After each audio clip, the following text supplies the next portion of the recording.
Arco do Serpo. Voltamos um pouquinho no tempo antes do ato falho do nosso soldado interagindo com o inimigo. O Ocaron tá fazendo flexões, ou tentando.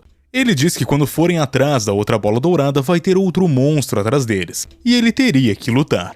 O nosso soldado estava treinando para se fortalecer e não colocar a Momo em perigo. Mas a Aira aparece e atrapalha o treino do nosso menino. Ela diz que ele é um demônio, ela uma humana, e sabia que nunca daria certo, mas não poderia lutar mais contra esses sentimentos. E ele não entende nada. Ela pede para ele ficar parado, não se mexer e fechar os olhos, e de repente gruda na cara do nosso soldado e tenta talaricar a Momo. O Ocaron resiste a essa talarica e dá um tapão na força dela. Ela tem a audácia de questionar por que ele estava resistindo, dizendo que ele estava estranho. Ele com toda razão diz que a estranha é ela, e pergunta que porra foi essa que ela tentou fazer. Após se confessar, o certo é ter que beijar a pessoa, pelo menos foi o que ela leu em uns livros. O Ocaron lúcido pergunta que tipo de livro era esse, e a Aira responde que eram os que o pai dela tinha na estante. Esse é confiável. Eles começam a se segurar enquanto discutem sobre amor e popularidade, mas acabam se enrolando e o Ocaron cai por cima da talarica, chegando no fatídico momento onde a Momo pega os dois. Rapidamente, a Aira piora a situação e o Ocaron diz que não é o que parece, mas a primeira coisa que a Momo faz é chamar ele de patético. Não! Ele continua dizendo pra ela que aquilo não é o que parece, mas ela lembra dele ter dito que iria fazer algumas tarefas e encontrou ele se agarrando com aquela vadia, sem jaqueta, suada, e aquilo no braço dele era algum fetiche? Ele diz que pode explicar, mas mesmo ela não querendo ouvir, pergunta se ele mentiu sobre a tarefa. E ele diz que sim. Muito burro! Ela dá um basta e volta pra sala de aula, largando ele no corredor. Aparentemente abalada com a situação, ela fica pensativa durante a aula. Aula essa que estava explicando as características do camarão mantis. Esse camarão pode socar aproximadamente 80 km por hora e o seu soco tem cerca de 150 kg de força. Trazendo para a escala humana, daria cerca de 700 toneladas, dando insta-kill até um elefante. E isso seria considerando a resistência da água. Ainda pensativa, a Momo absorveu essa informação de maneira muito produtiva, dizendo que em alguns momentos só quer socar algo. Infelizmente, a Momo se lembra daquele momento trágico e começa a se bater até que desiste e deita na mesa de novo. As amigas dela sabem, sem dúvida, o motivo dela tá assim. Ela foi possuída por aquele camarão. Voltando para o nosso soldado, ele diz que a Momo tem razão, desculpas não significam nada. Mesmo ele pensando que ficar forte pelas costas dela seria legal, ele mentiu de propósito e colheu o que plantou. E se quisesse ser atencioso com os sentimentos dela, deveria parar de inventar desculpas e ficar forte. Mas, de repente, ele sente algo estranho nos seus pés. E do nada a sala de aula fica cheia de água e as pessoas somem. Ele escuta alguém chamando de fora da sala e infelizmente era a talarica. A doida já pergunta se aquilo era coisa da Momo e o Ocaron vai atrás dela na sala de aula. Mas sabemos que ela estava em outra naquele momento. A Aira comenta que do lado de fora da escola está um breu, e o Ocaron se lembra de ter sentido isso antes. A cena corta para Momo tentando abrir a janela e fracassando miseravelmente. A água tinha subido um pouco naquele momento, mas a Momo estava pensando no Ocaron e ficou puta porque começou a pensar nele de novo. Ela escuta um som estranho e sente alguma coisa perigosa se aproximando. No fundo do corredor, aparece ela. A Nessie. Após sentir a presença do monstro, a Momo se esconde dentro de uma sala e se pergunta se aquilo era um dinossauro. Uma movimentação estranha na água começa e, do nada, o monstro atira um laser pela boca e destrói a sala inteira onde a Momo estava, levando algumas outras no processo. A Momo se abaixou antes do ataque e conseguiu se proteger, mas continuava pensando no Ocaron. Voltando para ele, os dois escutaram um barulho, mas não sabiam o que era exatamente. A Aira pergunta o que estava rolando e se a Momo estava tentando encurralar ela. O Ocaron diz que não, mas uma coisa assim já aconteceu com ele. No caso, o mundo de fora fica preto e paredes impedirem de sair.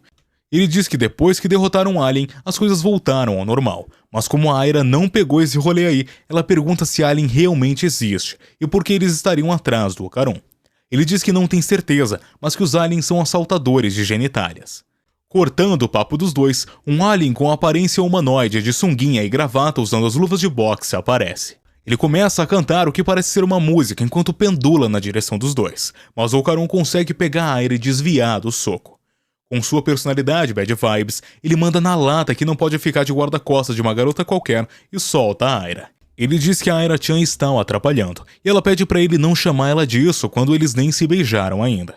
Pra quem não entendeu, o chan, depois do nome, é uma maneira mais íntima de se referir a alguém, e pra gente seria algo parecido como colocar o nome no diminutivo. O alien boxeador repete a mesma música e o Okarun sente algo diferente. Mesmo sem o alien ter o atacado, ele é empurrado contra o chão e aqueles que eram responsáveis por tudo aquilo aparecem. Os alienígenas com cara de safado. A Aira aponta uma cruz e manda se afastarem do Okarun. Ele manda ela embora porque os aliens com cara de safado estavam ali pelas mulheres. O canalha usa os poderes para empurrar a Aira e explica que manipularam aquele espaço para pessoas com alto nível de poder espiritual entrarem. Mas devido a Aira estar ali dentro, parece que o equipamento estava com defeito. O alien com cara de safado volta pro Okarun e diz: Queremos a sua banana. Indignado, ele pergunta por que todo mundo tá atrás da ferramenta dele. E a resposta do alien é: Porque é esquisito. esse aí tá querendo outra coisa, rapaz. Ele explica que o Okarun possui um poder incrível que pode ultrapassar a tecnologia deles. E eles querem aquele poder para poder estudá-lo, transferindo os poderes dele para eles. Mesmo tentando há algum tempo, ele não estava conseguindo se transformar, como se a mão estivesse suprimindo o poder dele. Do nada, ele começa a flutuar e ficar desvestido. Naquele momento, os aliens com cara de safado iriam retirar a espada do nosso soldado. E do nada sai uma tesoura da calça do alien com cara de safado. Mas um cabelo começa a se mover em direção a ele e o agarra pelo pescoço. Então vemos o que parece do espírito do arco anterior rodando e derrubando dois dos aliens. Retirando a sua máscara, vemos que a Aira, após receber a aura da acrobata, ganhou suas habilidades e podia se transformar como o Okarun. Vendo a transformação da Aira, o alien entendeu o motivo dela conseguir entrar no espaço vazio e depois de tomarem um cacete dele, ele e o alien boxeador partem para o contra-ataque para pegar a banana dela. O Okarun poderia ajudar a lutar? Podia. Mas roupas em primeiro lugar. Afinal de contas, ele estava completamente como veio ao mundo. Enquanto ele procura alguma coisa para vestir dentro da sala, a Aira luta sozinha contra os dois. Graças à vantagem de 2v1, ela toma um ataque de poderzinho do cara de safado, mas o ataque acerta o boxeador também, e ele pede para tentar evitar acertá-lo também. Então entendemos melhor a relação que eles têm. O boxeador não é nada menos que um CLT. O cara tá trampando ali e foi contratado pelos caras de safado, que inclusive estão cagando na cabeça do coitado. Até os aliens CLT sofrem. A luta continua, e com a agilidade da sedosa acrobata, a Aira desvia de todos os socos do CLT, mas um acaba acertando a parede da sala em que o Okarun estava, e vemos o nível de força do CLT. A parede da sala praticamente some, e o impacto faz com que as mesas e o próprio Okarun voarem. E então, se catar, não vai fazer carinho. A Aira reconhece o soco do CLT e ele agradece e enfatiza que se não acertar, não muda muita coisa, e segue desviando dos golpes. O cara de safado usa outra vez os poderes nos dois e mesmo com o CLT tendo que se defender, continua botando pressão na Aira.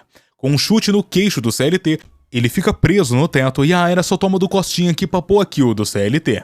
Esmagada na parede pelos poderes do cara de safado, o CLT se solta e os outros dois que caíram no começo, levantam. Agora são 4v1, e como estava presa, eles decidiram levar a banana da Aira também. E sem ter como fugir, o CLT pega a kill de volta e acerta em cheio a Aira. Mais uma sala é completamente destruída e ela sai voando. O nosso soldado finalmente aparece e pede para eles esperarem. Os aliens vieram atrás dele, então ele quem deveria derrotá-los. A Aira diz que ele ainda estava indecente, mas o Okarun diz que tem algo muito mais importante que roupas e se transforma. E de novo vai com a cara no chão. São 3 caras de safado. Imobilizar eles definitivamente não era problema, porque só um conseguiu segurar a Aira. Eles explicam que aquilo era algo que podem fazer com os poderes psicocinéticos, chamado de Zona Incrível. Puta merda. Eles não deveriam nem tentar se transformar lá dentro, porque sequer poderiam levantar, mas, como toda técnica, ela tem o seu ponto fraco. No caso da Zona Incrível, é que os caras de safado não podem entrar lá dentro, e esse era o motivo de terem contratado o CLT. O CLT, que parecia gente boa, começa a socar sem parar a cabeça do Okarun contra o chão. Mas ele consegue se levantar e acerta uma cabeçada no CLT. Os caras de safado não entendem o motivo dele conseguir se transformar, mas um percebeu que alguém estava repelindo seus poderes. A Momo aparece e logo chama o Okarun de idiota, porque é isso que ele ganha por ficar flertando com aquela babaca. Os caras de safado se lembram da Momo, afinal eles a sequestraram no primeiro arco. Confere aí no canal. Podemos ver que o Okarun consegue se transformar ainda. O CLT tá apagadaço e a Aira surpresa com tudo aquilo. Os três se unem para lutar contra os aliens. Mesmo com a Aira falando as loucuras dela, ela aceita cooperar com a Momo. Mas nunca vai desistir do seu querido Kenta Kakura. Sai, Tararica! Abalada com o nome proibido, a Momo dá uma brochada e para de inibir os poderes dos caras de safado.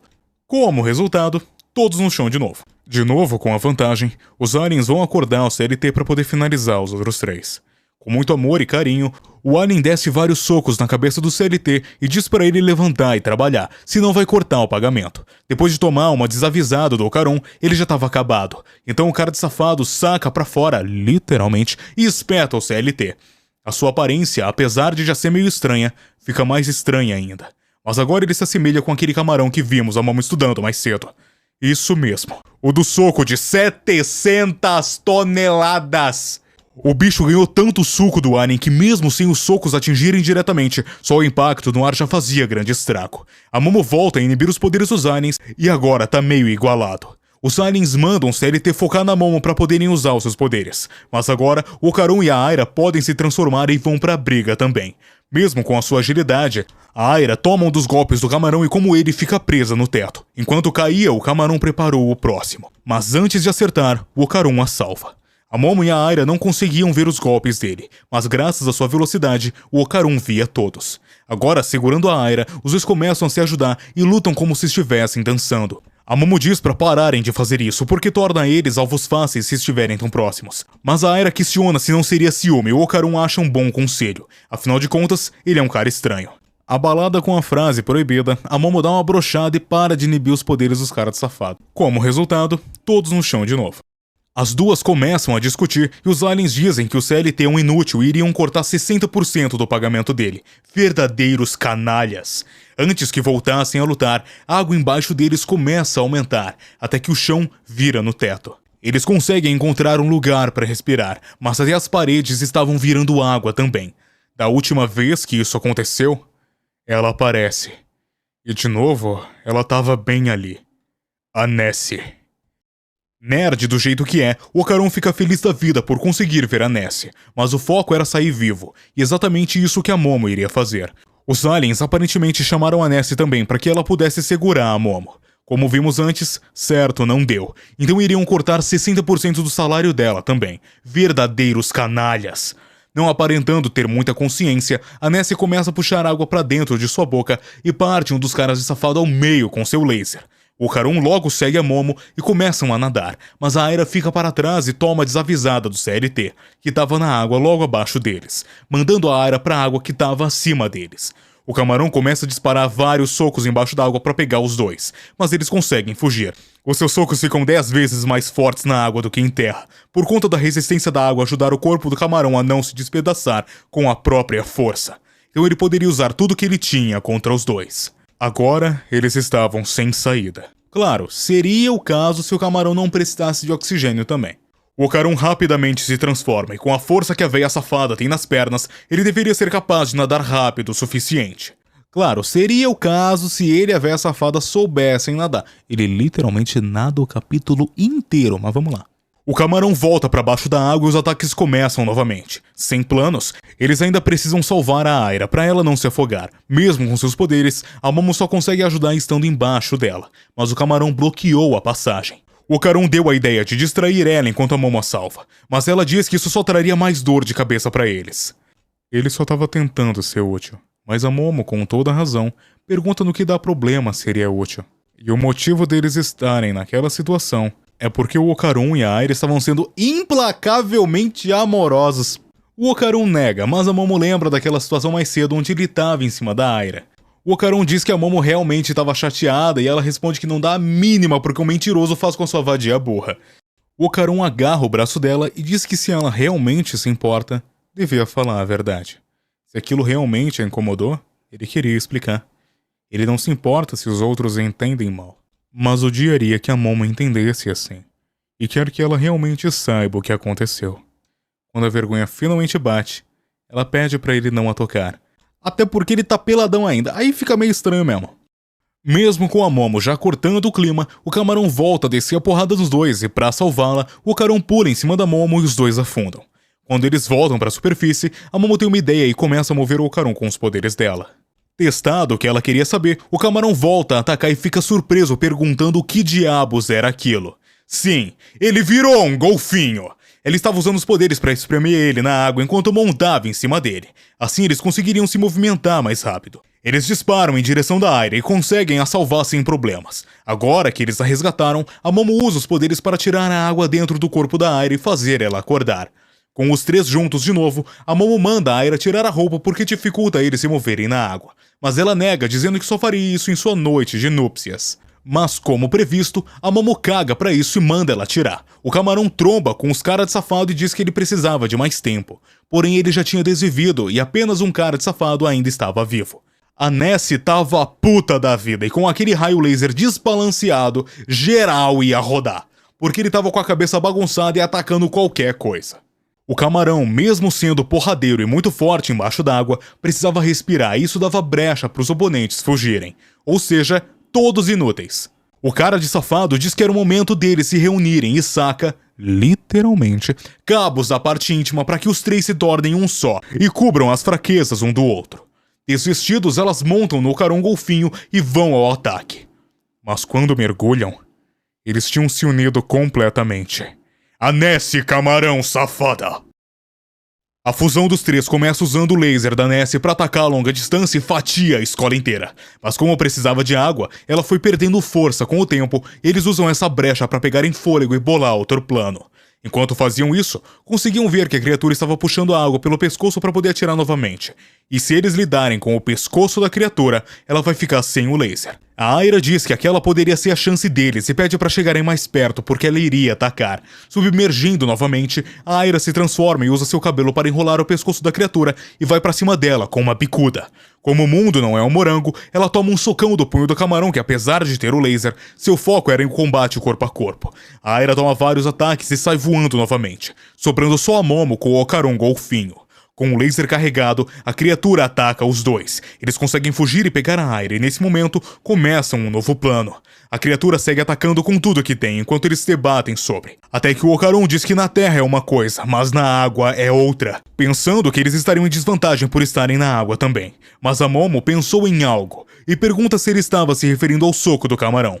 Os três acabam sendo acertados pelo impacto do soco do Camarão na água e se espalham. Mas a Momo é que fica na situação mais complicada, porque a criatura foi direto nela. A criatura diz que tem várias maneiras de desviver a Momo. Ela é uma pessoa muito perigosa, então decidiram fazer isso e dissecar ela depois. Até poderiam deixar ela se afogar, mas já gastaram muito tempo. Talvez fosse melhor apenas bater nela até desvivê-la. E então, a Momo estica sua mão em direção da criatura e chama ela pra porrada. Aparentemente não muito feliz, a criatura ergue os dois braços e desce eles em direção a Momo. Mas antes que o ataque chegasse, ela usa seus poderes para tirar a água daquele local com uma excelente página dupla. Como resultado, os braços da criatura ficam despedaçados e ela não entendia direito a situação, questionando a Momo o que era aquilo. O soco do Camarão é forte na água, mas em terra acaba sendo um soquinho de nada e do CLT também é assim. Se ele tentasse socar na água como se estivesse em terra, acabaria como a criatura estava naquele momento. Mesmo sem braços, a criatura tinha só todo o resto, indo pra cima da Momo com a boca, mas ela consegue segurar a mordida. Ela poderia ficar horas na água. Fora isso, teria como recarregar o laser e partir a Momo em duas. A Aira usa seu cabelo para segurar a criatura pelo pescoço outra vez. E o Ocaron sobe em cima dele usando de apoio para poder correr. Dando um pulso, ele entra na água e corre por cima do cabelo da Aira em direção a Momo. E em mais uma excelente página dupla, ele salva ela e destrói a criatura. Derrotada, o espaço em que eles estavam volta ao normal e os dois seguem desroupados. Mas pelo menos estão a salvo. Agradecendo pela dureza do corredor, o Ocaron pergunta do que a Momo estava falando e eles começam a rir. Até que, antes deles perceberem que estavam pelados no corredor da escola, a escola percebeu que eles estavam pelados no corredor da escola e os dois saem correndo. A Aira acaba encontrando com eles no caminho da fuga e vão parar na enfermaria. O amor da minha... A enfermeira da escola pergunta se eles estavam sofrendo bullying, porque ela tem zero tolerância com bullying e dá do lado deles. Mas eles negam e a agradecem. Um velho calvo entra na enfermaria e diz que tem um telefonema para ela. Como ele não bateu na porta, ela o repreende, dizendo que ele precisava ser punido. Bem suspeito. Mas antes de sair, diz que os três vão ficar ali o tempo que ela precisar. Pensando na vergonha que passaram, eles começam a conversar e tocam no assunto dos aliens serem muito insistentes e dessa vez estavam atrás do poder da véia safada. Por falar nisso, a Momo pergunta desde quando a Aira consegue usar os dela, e ela diz que despertou isso durante a batalha das duas, mas nesse caso, o Ocaron menciona que tem chance de irem atrás dela também. A Momo diz que é estranho eles quererem o poder dos yokai e não irem diretamente até eles, mas o Ocaron diz que é exatamente isso. Se usarem têm tanta tecnologia, por que não invadem a Terra? Existem yokais espalhados por todo o mundo, não só no Japão. E até agora, eles que protegem a Terra de uma invasão alienígena. Mesmo com toda a tecnologia, os aliens não são páreos para os yokais, por isso atacam eles que têm poderes, para poder os estudar e desenvolver um meio de os derrotar. Pensando em tudo isso, o Ocaron supõe que é possível um deles ser pego a segunda bola dourada e que eles precisam a achar rápido. Depois de todo o papo importante, eles voltam a lembrar que foram vistos desroupados. E a Aira pretende jogar toda a culpa pra cima da Momo, e se a gente lembrar rapidinho, de certa forma a Momo que falou pra ela tirar a roupa. Até então, tá tudo certo. A Momo não curte no começo, mas já tá cansada pra debater, então só aceita. As amigas da Aira aparecem na sala perguntando se aquilo era coisa da Momo. Levam a Aira embora e o Ocaron diz pra ela explicar melhor, senão vão entender tudo errado. Mas ela realmente não se importa e dá uma invertida nele que tava tentando ajudar ela, vai entender. Voltando. Ela diz que tal ele começar a se explicar sobre o lance do almoço, o que ele realmente estava fazendo. Ele já começa muito bem dizendo que a Aira estava tentando beijar ele do nada. Eles acabaram lutando até que ele caiu no chão e cá estamos. Seguindo o interrogatório, a Momo pergunta o que estava fazendo ali em primeiro lugar. Nosso soldado diz que estava fazendo alguns exercícios, mas a Momo segue pressionando ele. Ele diz que queria ficar mais forte, mas pergunta por que ele precisou esconder isso. Envergonhado, ele pensou que se pudesse ficar mais forte sem ela perceber, talvez ela achasse legal. E ela riu na cara dele. Melhor pessoa. Mesmo com tamanha humilhação, ele continua dizendo que mesmo até ele é um homem e queria que a Momo pensasse que ele é legal. Continuando com a provocação, a Momo pede pra ver o rosto dele e ele nega, dizendo que não é legal quando ela faz isso. Mas ela pergunta o porquê dele querer que ela pensasse que ele é legal. E ele diz que o motivo é porque ele é homem. Mas ela responde o que isso tem a ver e ele só corta o assunto e vai embora. Mas, antes de sair, a Momo chama ele e aparenta estar envergonhada também. No momento em que ela vira o rosto, ela é interrompida pelas amigas. Eu odeio esse mangá. Elas foram perguntar pra Momo o que aconteceu porque ouviram por aí que ela estava pelada com o Ocaron na frente da sala da classe D. Desistindo de tudo, a Momo diz que mesmo explicando elas não entenderiam. E foi assim que terminou naquela situação. Apesar de ser extremamente vago, uma das amigas da Momo diz ter entendido tudo. Com base em investigações feitas pela mesma, ela descobriu que a Aira da classe D também estava pelada. Provando então que tem um triângulo amoroso entre os três, ou seja, um caso claro de briga pelo mesmo homem. Enquanto a Momo vai pra cima da amiga, ela diz que a Momo estava distante antes por ter ciúmes do Ocaron. Mas a Momo nega de novo e manda ela calar a boca, enquanto o Ocaron é atacado pela outra amiga da Momo, que dá as dedadas nele. Não, pera. Na sala da Aira, um monte de aluno puxa-saco tentam acalmar ela e sozinhos jogam toda a culpa na Momo, planejando espalhar pela escola coisas sobre ela. Mas a Aira interrompe eles e assume a responsabilidade por ter espalhado os boatos sobre a Momo, pedindo para que eles não falem mal dela. Depois de sair da sala, a Aira se senta do lado de fora da escola e, apesar de parecer calma, ela começa a surtar com a situação. Até que a Momo aparece e pergunta se ela ainda tá doida da cabeça. A Aira manda ela calar a boca e pergunta o que ela quer. Mas a Momo diz que não quer nada, mas perguntou pra Aira se ela já inventou alguma história sobre o que tinha acontecido. A Aira diz que sim, mas a Momo percebeu que ela estava sozinha, mesmo sendo popular, e pergunta se ela não tinha feito aquilo de verdade. A Aira insiste em mentir, e a Momo, como já tinha percebido o que aconteceu, só deixa quieto. As duas levantam e alguém todo molhado diz que não pode deixar tudo assim e precisava gerar lucro pra família. Ele mesmo, o camarão CLT. Só o pó, ele vai pra cima das duas e... cai no chão desacordado. Enquanto dormia, o CLT lembra de sua esposa e filho que deixou pra trás e se desculpa com ele enquanto chora. Quando ele acorda, ele tá todo enfaixado e na casa da Momo. Com todos reunidos lá, inclusive a avó dela, mesmo com o Aren na frente dela, a avó da Momo não acredita nele e diz que é um capa, e eles começam a debater sobre. A Aira pergunta o que deveriam fazer e, apesar de terem cuidado dos machucados dele, ainda poderiam ser atacados. Ele se levanta e esbarra em um prato de comida e começa a chorar. O CLT diz que aquela era a primeira vez que recebia atenção médica ou era tratado gentilmente, e jura nunca mais machucá-los. Mais uma vez, temos uma reunião de todos para comerem, mas normalmente rola mais discórdia mesmo. Enquanto a Momo discute com a Aira, a avó dela desce a voadora no CLT, que disse ter achado muito ruim o gosto da comida, e a véia safada também descendo uma voadora no Karun por ele ter comido um Oni dela. Depois de uma porradaria aqui e ali, o CLT conta mais sobre a sua história. O filho dele está doente e perde sangue quando urina ou defeca. Se ele não receber transfusões diariamente, desviverá, e sua esposa já tinha partido por conta da mesma doença. Para tratar a doença, ele precisa desse negócio aí que ele falou no balão. Para quem só estiver ouvindo, imagine símbolos aleatórios que você vai estar no caminho certo. Traduzindo o código, seria o equivalente ao dinheiro da Terra, e que ele precisava muito disso. O código que você deve imaginar porque está codificado no balão é uma zona de conflito, então não tem como conseguir recursos por lá e ele saiu atrás de moedas estrangeiras. A espécie dele tem um corpo resistente, então normalmente trabalham de guarda-costas ou coisas do gênero, mas ele em questão era fraco, não conseguindo trabalhos tão bons, e ele só poderia trabalhar como um criminoso.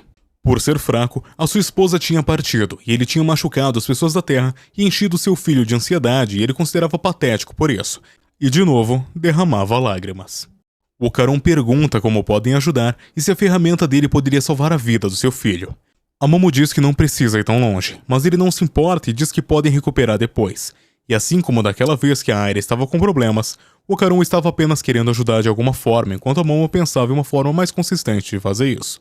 Mas a Aira se intromete no assunto e diz que pegaria a ferramenta do Karun de volta. Aí ela mexeu com quem não deveria. A Momo manda a vadia calar a boca, mas a Aira repete dizendo que uma garota que não apoia o Takakura quando ele quer ajudar alguém não serve como parceira. E puta, a Momo pergunta como ela ousa! Sai, talarica! O CLT concorda com a Momo e diz já ter exigido demais o Takakura e agradece a consideração dele. Ele diz que, como prometeu, não iria o machucar e pede perdão por ter tomado o seu tempo. Mas antes de ir embora, a avó da Momo pede para ele esperar. Antes que ele vá, ela diz que o sangue dele é nojento e pergunta se aquele líquido branco era o sangue dele.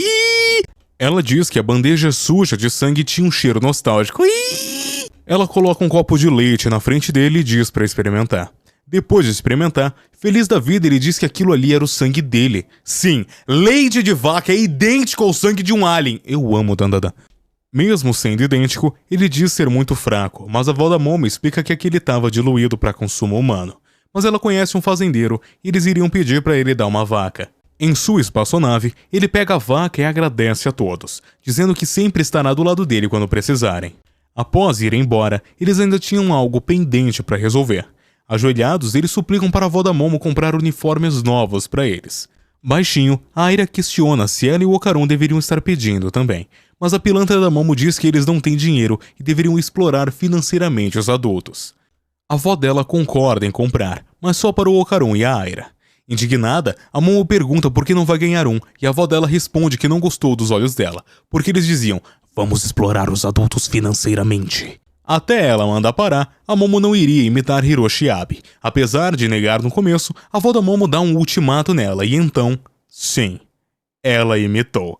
Alguém aparece na porta e com essa cara incrível, a avó da Momo manda ela ir atender daquele jeito mesmo. E quando ela abre, um garoto alto de cabelo diferente demais para ser figurante aparece e eles aparentam se conhecer. A avó da Momo já sabia que ele vinha, mas ela questiona o que ele fazia ali. O Okarun pergunta quem é, e a avó dela explica que aquele ali é um amigo de infância da Momo. Não, e seu primeiro amor. Sai, talarico!